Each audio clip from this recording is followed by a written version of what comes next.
Hello, my name is Todd Bennett, and I'm in Jerusalem, Israel, getting ready to celebrate Passover 2017. We're actually bringing a tour over this year, and we're going around checking out some of the sites that we're going to bring the tour group. And I thought it would be interesting to post this information because we take people to sites that typically tourists don't get to see. In fact, we don't like to call it a tour. We like to call it an adventure. We're bringing people here on an adventure. We're exploring the land. We're not herding people on and off buses just like cattle at traditional Catholic sites. We're taking people to sites that we believe are authentic, supported by the scriptures, and this is really one of them. I'm standing on Mount Zion, and below me is an archaeological site where they found the Essene Gate.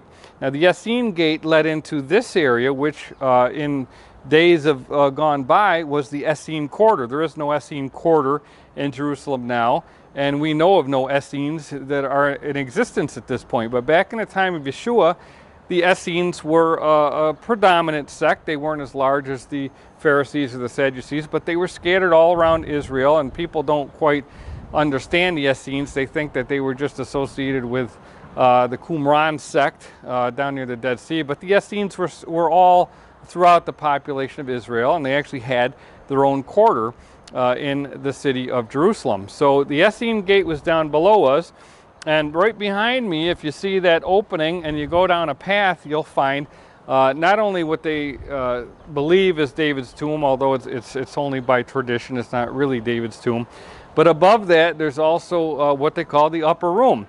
Now again, it's not the upper room. The architecture style in that facility is from the Ottoman Empire, but it's interesting that the tradition is there that the Last Supper, which was a Passover Seder, a Passover meal, the tradition is that it occurred right down this way, right in this location, right in the Essene Quarter.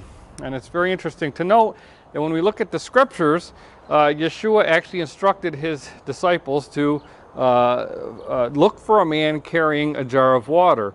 And of course, the Essene culture was one where men were permitted to carry water, which was highly unusual in Middle Eastern tradition. Usually it was the women and the girls that carried the water, but the Essenes, males carried water. So there's a lot of tradition that would support the fact that they came in the Essene Gate, they saw a man carrying water, they followed that man and actually had the Passover, the Last Supper, right down the way here.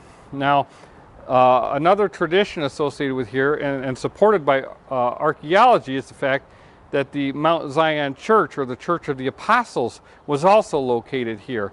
And so that would make sense if they had people that followed Yahushua and they actually communed in this area and had the Last Supper in this area, that they would be in this area. And I'm standing right here by an ancient site that actually has a stairway that goes down, and they believe was an ancient mikvah location. We're going to point the camera down and see if you can get just a view of this.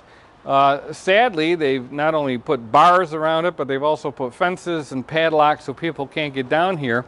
Years ago, I actually went down into this site, and it was all filled with garbage, but you could crawl through some tunnels, and a dear friend of mine named Bob Fisher, who's passed away a few years ago, actually wrote a book on the Messianic Seal, and he believes that he found the seal down here. And of course, many people have associated with that with people that ultimately believe that Yahushua was the Messiah. So there's all sorts of tradition associated with this location, Yahushua, the people that followed him, and of course James the Just, the brother of Yahushua, who was given authority over the early assembly, would have probably had his seat in this location. So these are some of the things we look at on these tours. We try to connect the dots of the scriptures and give people just a better understanding of what happened in the times of Yahushua, and really bring those scriptures to life, and you can actually see and touch these things firsthand. So I'd encourage you, if this is something that you'd like to do, to look us up. Go to our website, www.shemaisraeltours.com, and check out our itineraries for upcoming tours, and check out highlights from the past tours. I think you'd really enjoy it. And so my hope is that maybe next year we'll see you in Jerusalem. Shalom.